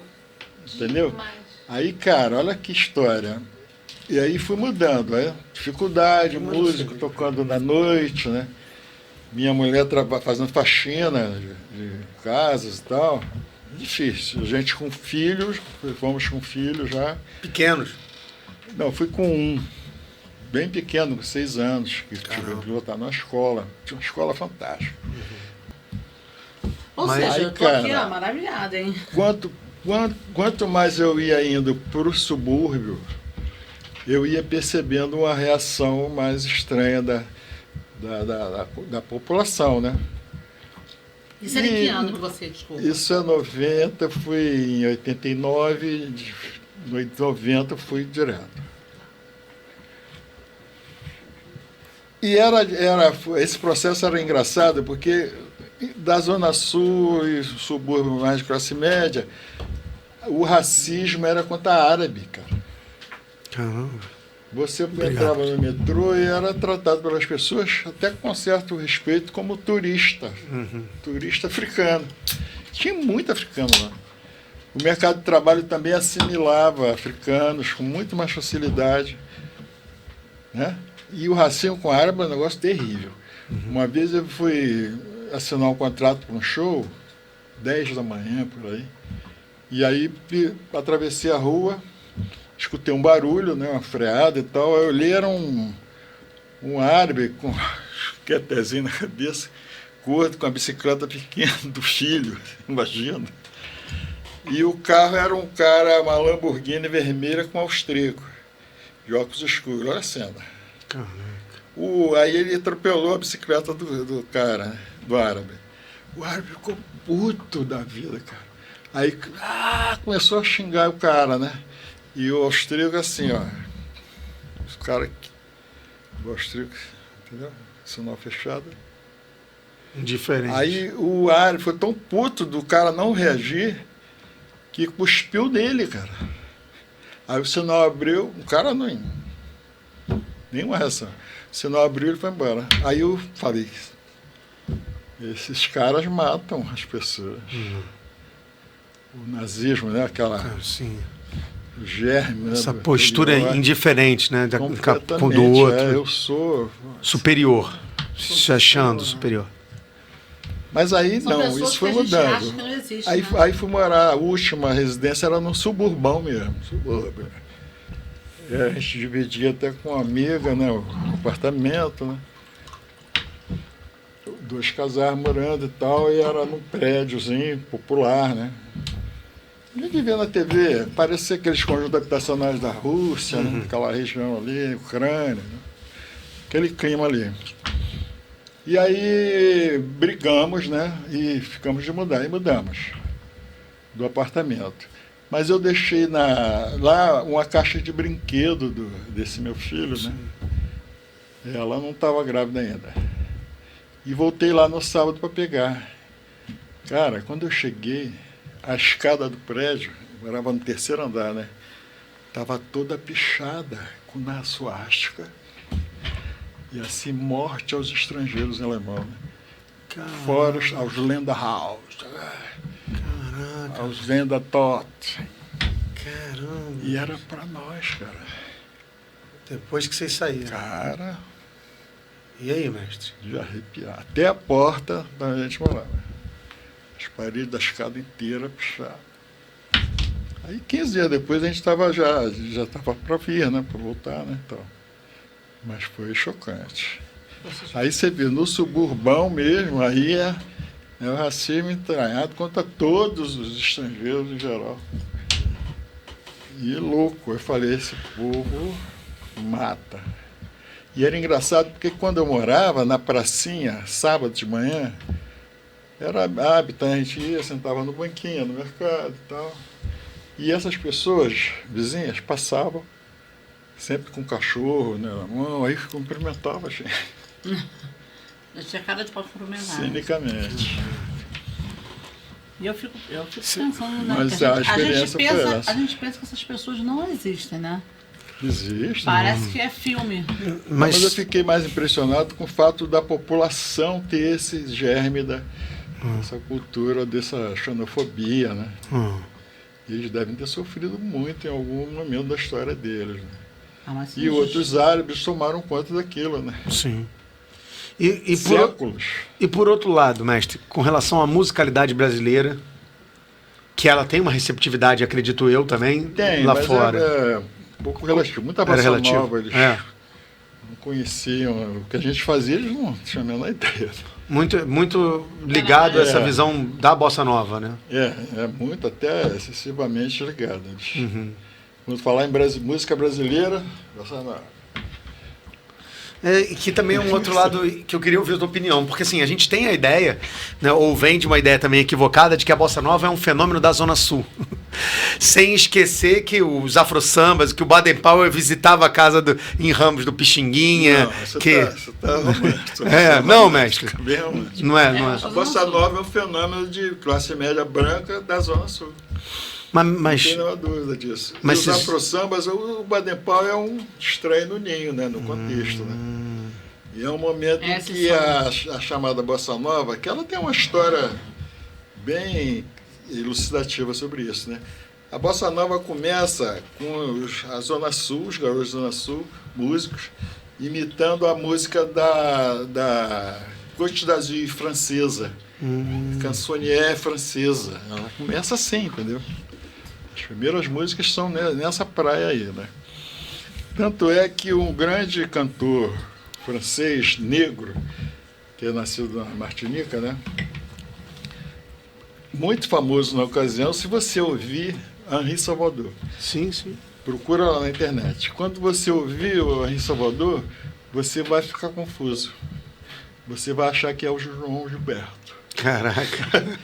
O João Gilberto é um imitador descarado do Henri Salvador, que era dessa cena francesa, das praias, etc. Lembra que a bossa nova tinha praia, tinha a questão da... Era linda. Depois que ela insere essa coisa do jazz, né, do cool jazz, e é uma coisa que vem depois. Mas tem uma coisa curiosa sobre isso. Final dos anos 50, favela da Praia do Pinto, o metro quadrado mais caro do Brasil. Antes do incêndio criminoso. Gigantesca, né? Ali, aquele buraco ali. Né? E aí, por várias injunções políticas, Sandra Cavalcante, queimaram a favela, foi queimada. Mas enquanto ela existia, a cena musical das boates de Zona Sul, Copacabana, Ipanema, Leblon, era tocada por uma maioria de músicos negros, que eram todos, a maioria deles, moradores da favela da Praia do Pinto. E esses caras estavam ruminando um movimento musical muito famoso, que a gente pode chamar genericamente de samba jazz, a fusão do samba com jazz. Eles estão fazendo isso. Né? Eles fazendo isso. E é de onde sai Moacir Santos. Né? Quem morava lá? Monsueto Menezes, que pouca gente sabe que era um músico de jazz baterista, não era aquele palhaço, negão palhaço, não era aquilo não. Entendeu? E tem vários outros, né? Só que esses caras, quando a bossa nova cresce, ela vai tomando a cena, dessa cena musical das boates, e esses negros vão sendo alijados dos processos. Muitos deles tiveram que ir para o exterior. Você vai Moacir, né? Bola 7, tem uma lista enorme. Né? Então tem essa coisa, esse aspecto deletério, né, do surgimento da bossa nova. Ela faz abortar um movimento que ela depois assumiu como dela, né, essa do jazz e tal, que não era dela, os caras estavam fazendo. Só que o samba jazz deles era outra ponta. Né? Tem exemplos, Simonal, Jorge Ben, essa linha aí. Depois da banda Black Rio, né? É essa cena que estava sendo construída e foi abortada. Né? Uma pena com ser outro Simonal, né? Porque cantava muito, né? A história dele é bem complexa, né? Caiu, né? Subiu a cabeça. Né? O mestre sempre falou de uma coisa e me lembrou de um episódio que é posterior à Bossa Nova, já para final da década de 70, década de 80, que é a criação do Clube do Samba, com aquela resistência cultural ao iê, iê, iê, né? a disco music, vamos dizer assim, que durante um certo tempo tentou mobilizar uma população suburbana, grupos, né? Nomes importantíssimos da história do samba do subúrbio do Rio de Janeiro, como uma forma talvez de resistência, né? Resistência, a gente tem ali muito encampada pelo João Nogueira, evidentemente, mas a gente tem nomes importantíssimos, né? Que estão participando, Clementina, o próprio mestre Ney Lopes, né? A gente tem nomes, Xangô da Mangueira, tem nomes muito importantes que estavam ali querendo fazer com que o samba pudesse ser reconhecido, mas esse movimento também acaba percorrendo o caminho para a Zona Sul, né? Não, ele já nasce meio misturado, né?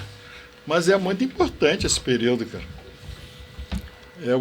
O samba ganha ali uma relação com o mestrim, gravadores e tal, como sucesso comercial mesmo, espaço comercial, né? Bem importante, por conta desse movimento, que não foi o único, né, claro. Uhum. É bem interessante isso.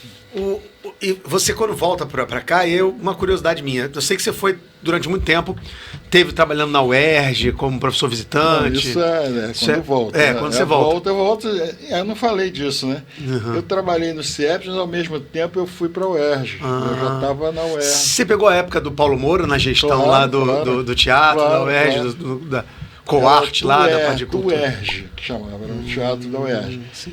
E tinham pessoas, inclusive eu fui convidado para entrar pro outro UERJ, pelo Kaique Boticai, que era um amigo que eu tinha, um cara, diretor musical de várias peças aí, ganhou muito prêmio. Você conheceu então Paulo Moura? Aí conheci Paulo Moura, a Miradade sim, e tal, mas sim, eu ia pra lá, ali, mas só que não tinha mais vaga e eu fui para Coarte. Sim. Aí montei esse projeto Music Fabric na Coarte já, né? E ao mesmo tempo trabalhando no interior lá com a animação cultural do que a gente fala pouco, mas a UERJ teve um papel muito significativo, tanto no Teatro Cartola atualmente, como na época, principalmente na Concha Acústica. Né, Mas você estudou na UERJ? Não, eu estudei na FRJ, mas... Na FRJ não tinha nada. Só... Que não tinha nada, pá. Na onde eu estudei. A companhia folclórica da UFRJ. Onde eu estudei era matemática. Só tinha o quê? Trailer. E eu que estou lá agora, não tem nada. Mestre, isso que eu ia te perguntar, que é um ponto que eu acho que é importante a gente chegar. Como é ser um doutor honoris causa? Não é honoris causa, não, mestre? Aí, já tô me equivocando. Pô. O honoris causa é um título apenas honorífico. E que, falando francamente, interessa mais à instituição do que ao homenageado, entendeu? Uhum. E por essa razão ganham esse título pessoas geralmente famosas. Sim. Não só famosos, pessoas famosas. Entendeu? Sim. E as pessoas confundem, porque a expressão é doutor honoris causa. Sim, né? sim. Entende? Eles inserem o doutor ali. E aí tem uma polêmica, pra gente jogar na mesa. Opa, boa. No meu caso, eu sou doutor por notório saber. Notório saber, é verdade, olha aí. Entendeu? Que é o reconhecimento. É um instrumento legal da LDB e Darcy Ribeiro, relator, né, da lei, né? Então, o artigo 66, hoje 66, mas já teve outro número, né? O parágrafo único do artigo 66 da LDB determina a questão do notório saber. Então, o que é o notório saber? Uma figura que é reconhecidamente portadora de saberes equivalentes a um doutor convencional. Para que isso ocorra, essa figura, que sou eu no caso, tem que elaborar um memorial com todas as... Você tem que provar que você já é um doutor há 20 anos. E eu passei por tudo isso. Por acaso eu tinha já uma experiência enorme, né? Me exigiram matérias do exterior, né?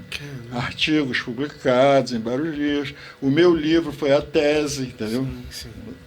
E montado esse memorial, ele apresentava alguma instituição da UFRJ, que foi a Escola de Música, me convidou e me apresentou ao Conselho de Pós-Graduação, né?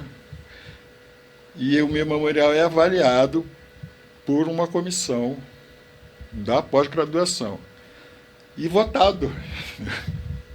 É uma votação. Caramba. Colegiado ali, vota-se. O colegiado vota. E no artigo lá da Lei de Diretrizes Básicas.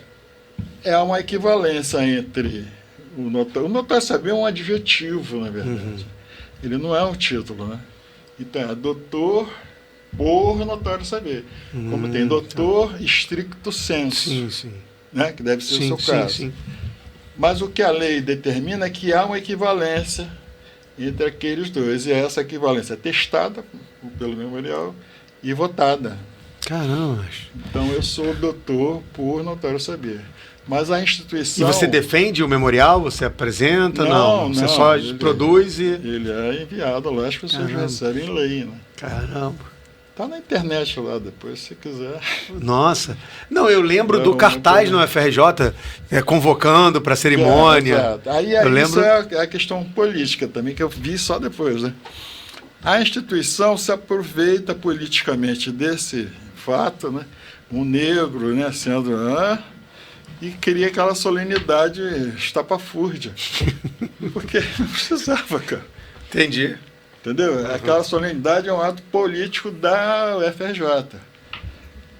E aí eles vendem para a sociedade que eles são os caras, né, que reconhecem Já é doideira, né? Já é estranho, porque de alguma forma essa questão de títulos me remete sempre à ideia de uma sociedade de corte, elitista, onde você tem que comprovar uma titulação. Eu sempre acho isso muito estranho. Às vezes você faz uma entrevista e alguém fala assim, mas você quer que bote mestre, doutor? Eu falo, não, eu quero que bote meu nome, que eu estou falando.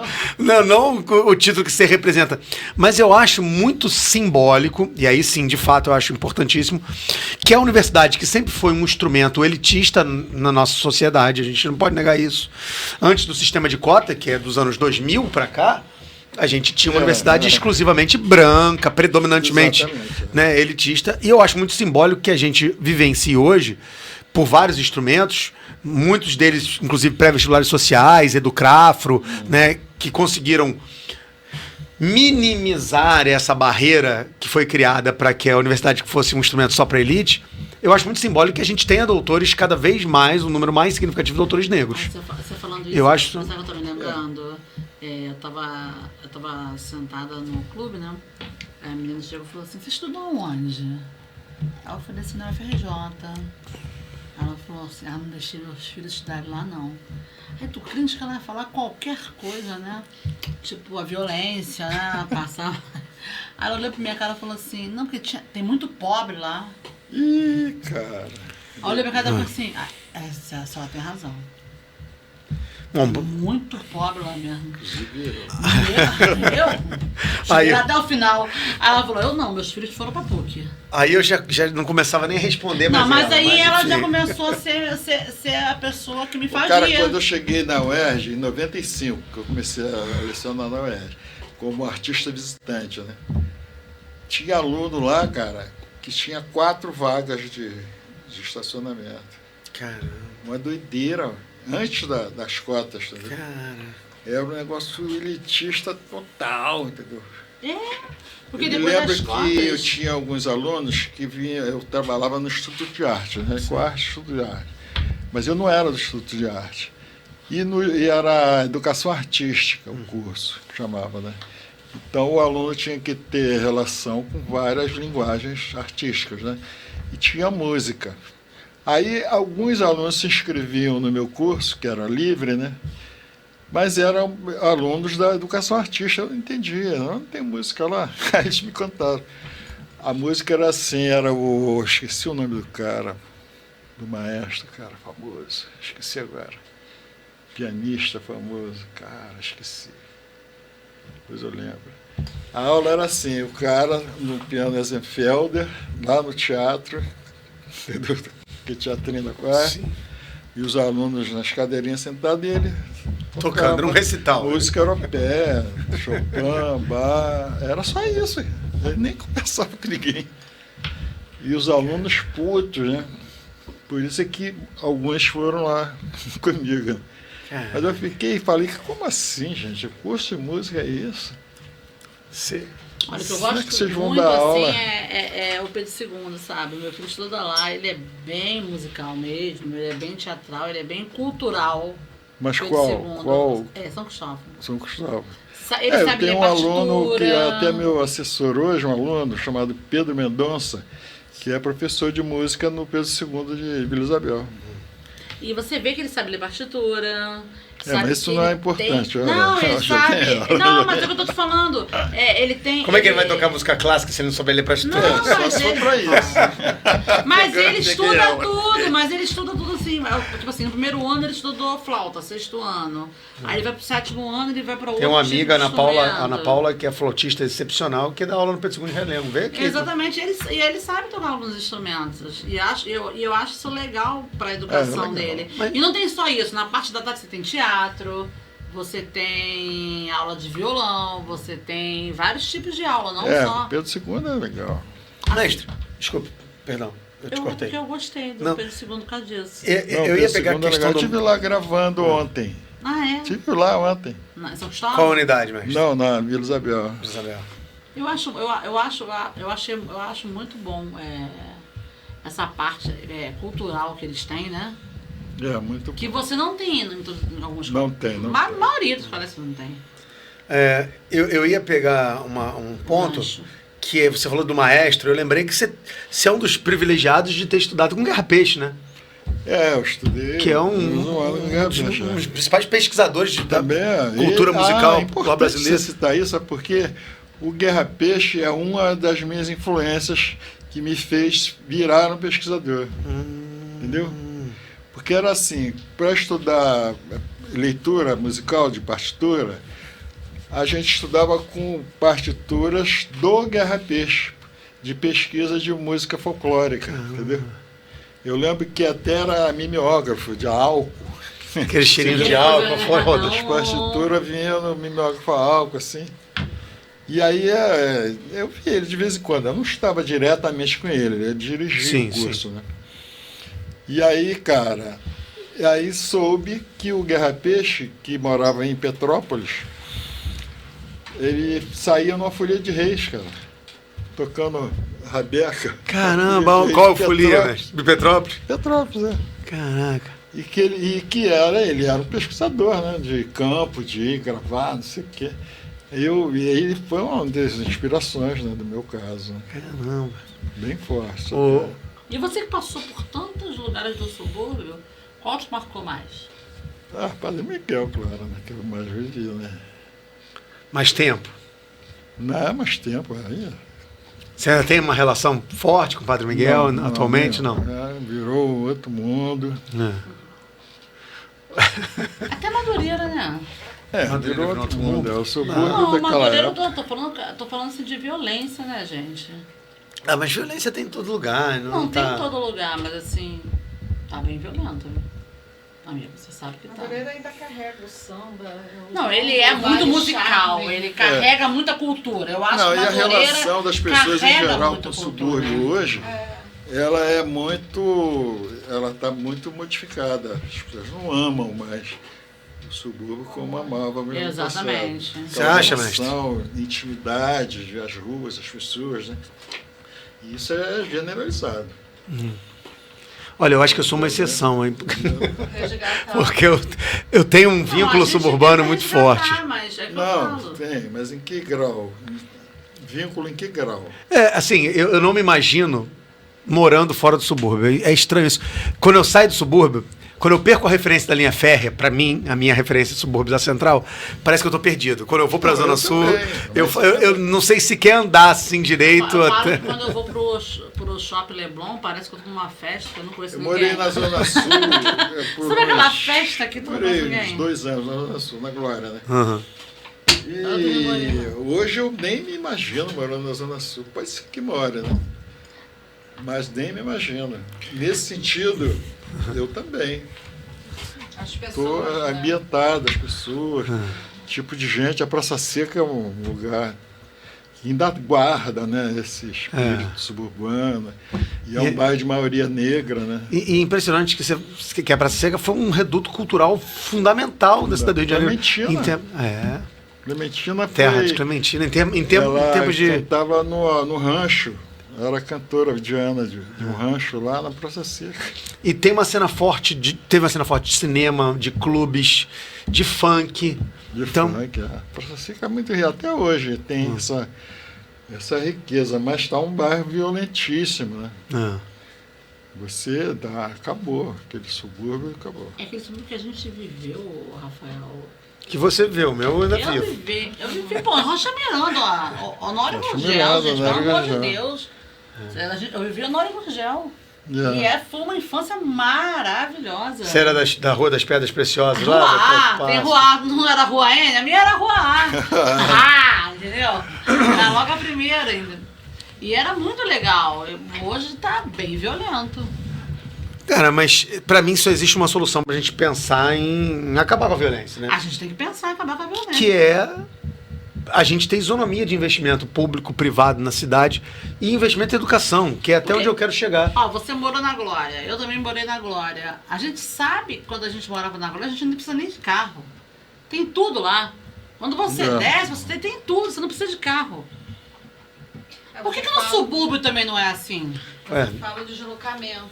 Deslocamento, não é só deslocamento, você tem tudo na rua, ou você não precisa de nada. Ali tem a padaria, aqui tem o suco. Por exemplo, eu tinha meu filho, quando eu tive o João, eu morava na Glória. Eu não precisava fazer suco em casa. Na esquina da minha rua tinha uma loja. Na Cruz de só de Souza do sucos. Encantado também não precisa, não.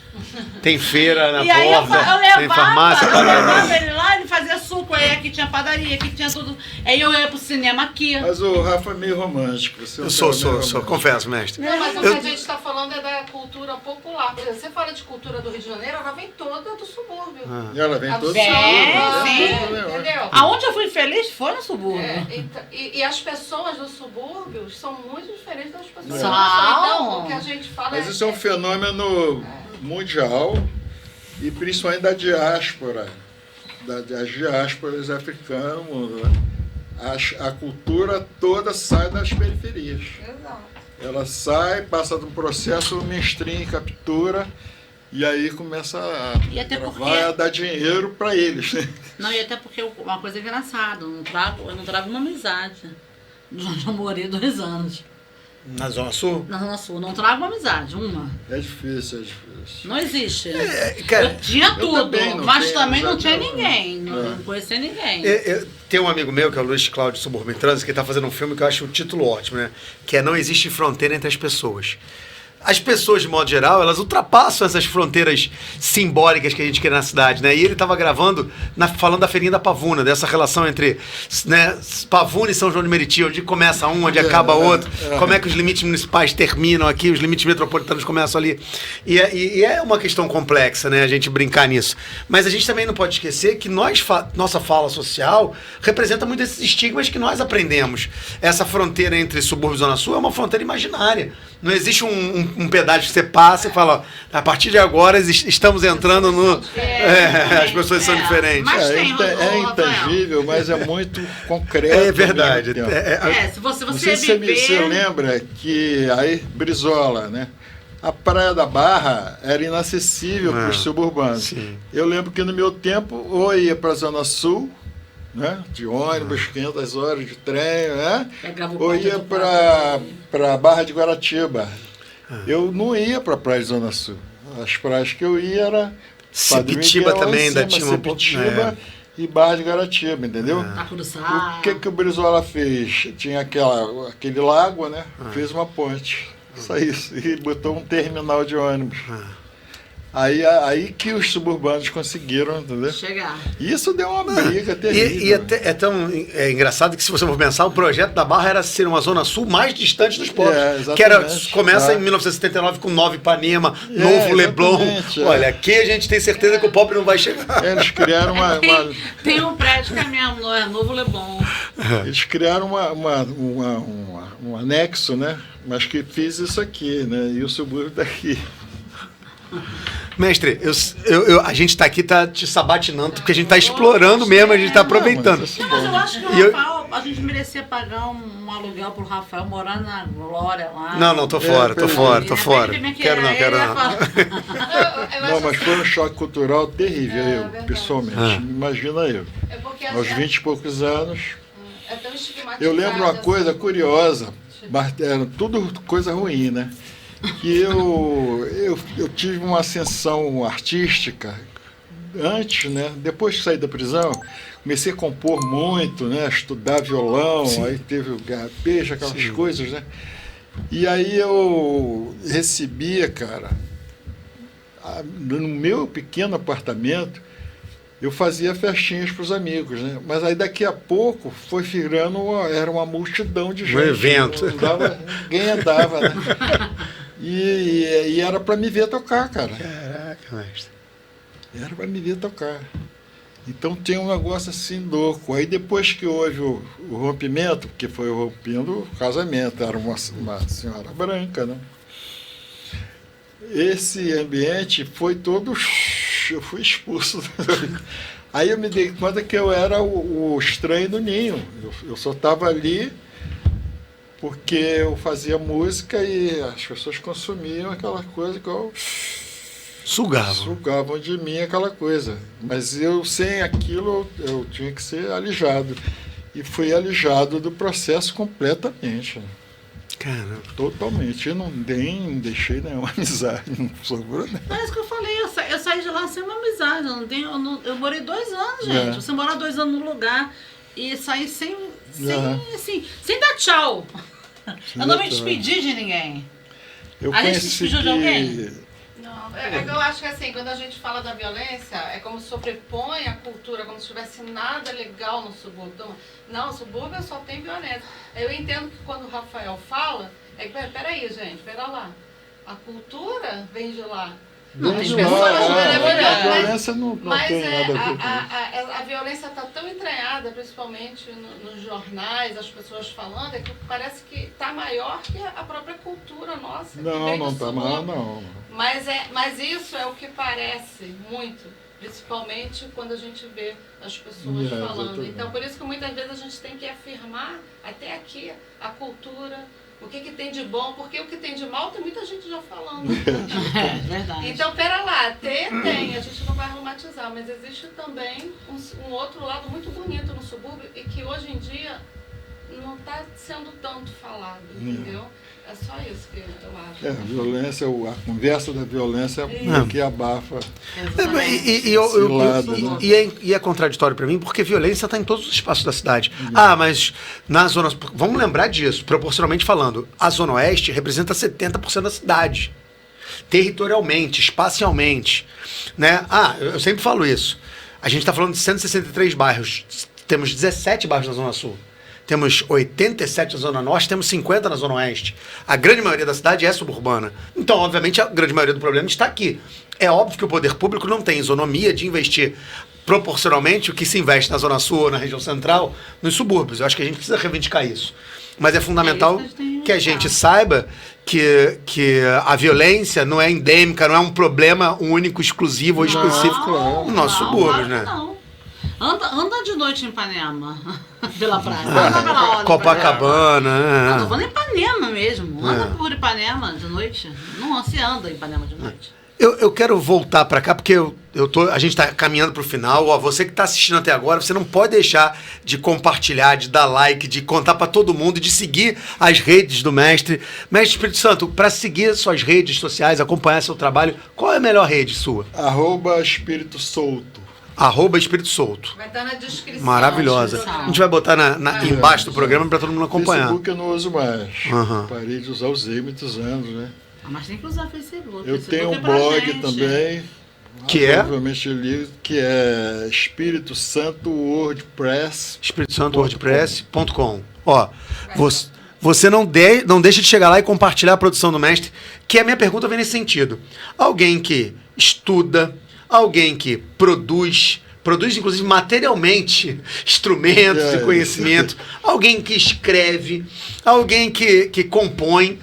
Eu queria te perguntar qual é o ramo do campo da música que mais te atrai, porque você é multifacetado, né? São muitas coisas. Eu acho que eu não sei explicar isso. Não sei explicar. Mas tem algumas pistas, né? Tem uma, inclusive, que é profissional. Quando eu comecei a ver que eu ia me dedicar a isso, eu não falei aqui, né? Eu tenho uma profissão oficial, formal, que, aliás, foi extinta, né? Eu fui desenhista, projetista de arquitetura. Olha, mestre, caramba. Nos Correios e Telégrafos. Né? Caramba, mestre. E foram 20 anos... Na prancheta lá. Entendeu? Mas aí, quando eu fui demitido, né, teve umas greves lá e tal, eu descobri que eu fazia o emprego formal e fazia música, tudo isso que eu pretendia, mas de forma assim prejudicada, porque eu tinha aquele compromisso ali. Depois da viagem para a Europa, eu fui demitido. Eu tinha umas férias de 30 dias, acabei ficando 45, porque tinha contrato, né, de espetáculo, né, para fazer. E logo em seguida foi demitido, né? Aí eu descobri que essas habilidades que eu criei na vida, né, eu tinha que usá-las de alguma maneira, né? Experimentei em Viena, tocando na noite e tal, né? Vendo como músico e tal. Mas tinha as outras, né? Então eu criei na minha, por questões de sobrevivência, essa diversidade de atividade, que eu virei um polvo, né? Então isso aqui está dando certo, aqui, ó, vou por aqui. Isso aqui furou. A explicação é mais ou menos essa. Sim. Mas a verdadeira explicação é de mim mesmo, é uma coisa do meu temperamento, sei lá. E não tem nenhuma Foi delas que você fale, né? assim, não... E eu não consigo separar as coisas, as linguagens, né? Vamos falar de todas elas dialogam. Eu não consigo separar. Para mim, escrever o processo mental é muito semelhante à música, né?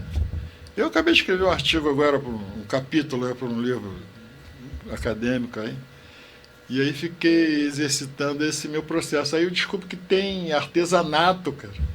Eu jogo parágrafos, sabe? Sim. Na hora da edição final, eu vai esculpindo ali essa forma. Esculpindo parágrafo, tiro um lá de baixo, isso tem mais a ver com isso, aí vai virando a escultura. Caramba. E tem a coisa da poesia, da linguagem, né? Que é o leitor, pensar no leitor, né? Então, trocar palavras, né? No final, eu estou trocando letras, vírgulas, criando um negócio assim que a poesia se faz muito isso, né? E eu também quero aproveitar... Mas eu componho, eu faço música assim, as coisas têm uma relação total. Elas são interligadas, eu não consigo ser diferente. Eu ia propor uma interligação que eu acho que envolve tudo isso, que é o campo da educação mesmo, né? E eu sempre falo aqui, como educador que nós somos, né? E obviamente, como você é, mestre, acima de todos nós aqui, educar, a própria etimologia da palavra vem do educare, né? Do guiar para fora de si mesmo, de levar o indivíduo a perceber... Né, que ele não é um sujeito só, ele é um elemento dessa sociedade que nos compõe. Então eu acho que a educação é um elemento muito forte. E a minha pergunta que eu faço, até para a gente fechar essa nossa conversa maravilhosa, é: como educador, o que você acha que a gente precisa avançar com relação à educação musical? Olha, a gente acabou de falar nisso. Olhar qualquer área do saber, etc., de forma holística, entendeu? Sim. Você tem que juntar tudo, a educação em qualquer grau, sei lá, alfabetização, por exemplo. Tem que ter música, tem que ter coisas visuais, né? Porque o ser humano, as linguagens saem dos sentidos primários, né, da gente. A gente enxerga, a gente ouve, basicamente, e a gente sente. Para mim são 3 sentidos, né? E as linguagens nascem deles. E eu acho que a educação não pode separar essa coisa das linguagens. Então, a abordagem de qualquer assunto tem que ser usando esses estímulos básicos, né? Você precisa ter imagens visuais, você precisa ouvir coisas e precisa sentir coisas. Então, os programas, os métodos de educação têm que se basear nesse princípio que é óbvio, né? E a educação formal, ela compartimenta as coisas, né? Ela não entende isso, ela não entende o nosso caráter, da nossa humanidade, né? Mestre, eu só posso agradecer a aula, só posso agradecer por você usar esse notório saber na luta, né, progressista da nossa sociedade. É muito importante que a gente fale o momento que a gente está vivendo, porque é um momento de tensão, e toda vez que a gente vive um momento de tensão, a cultura é atacada. A cultura, né, a gente vivenciou, inclusive, o fechamento do Ministério da Cultura recentemente, num desgoverno. Então a gente precisa falar da importância que a cultura, que a educação e que a ação, né, de pessoas como você, mestre, né, pesquisando, divulgando, educando, são atos de transformação fundamentais para nós. Assim, eu queria agradecer pessoalmente, tá? Fiquei muito feliz quando surgiu a possibilidade de você vir aqui com a gente no Papo de Subúrbio. E só posso dizer que conheça cada vez mais, né, o trabalho do mestre, mergulhe na obra do mestre, a acessibilidade do mestre, que está sempre dando palestra, sempre rodando, sempre disponível para a gente trocar. E agradecer, mestre, deixar o microfone aberto para o senhor falar o que quiser aí, para a gente fechar esse dia maravilhoso. Não, eu acho que agradeço o convite bastante, né? E foi uma conversa muito elucidativa, né? A gente podia ficar aqui o dia inteiro, né? Se a gente quisesse. Para mim, aprendi muita coisa aí, quebrei e rompi meu senso comum em muitas coisas também aí que você me trouxe. Que é natural. Você quantos anos? Eu tenho 40, vou fazer 45, Então, estou 44. Garoto ainda, muito jovem. Ó, tá vendo? Vou usar isso para mim agora, ó. Meninão. Verdade, mestre. A gente está sempre aprendendo, né? Sempre evoluindo. Eu tô aí, estou disponível. Enquanto vivo, estou com 7,7, né? Pô, mestre, tá super bem, mestre. Tá inteirão aí. Tá melhor que todos nós aqui juntos. Chegou aqui. 7,8, quase 80, né? Acho que é difícil. E produzindo, né, mestre? Tudo, muito. Produzindo, né? Que aí acho que dá mais expectativa de vida, aumenta, né? Se tem algum né? projeto aí que tá para sair novo? Alguma coisa que pra gente esperar aí, ficar antenado, ligado? Olha, a gente está vivendo um período muito crítico nessa área, né, que eu atuo, né?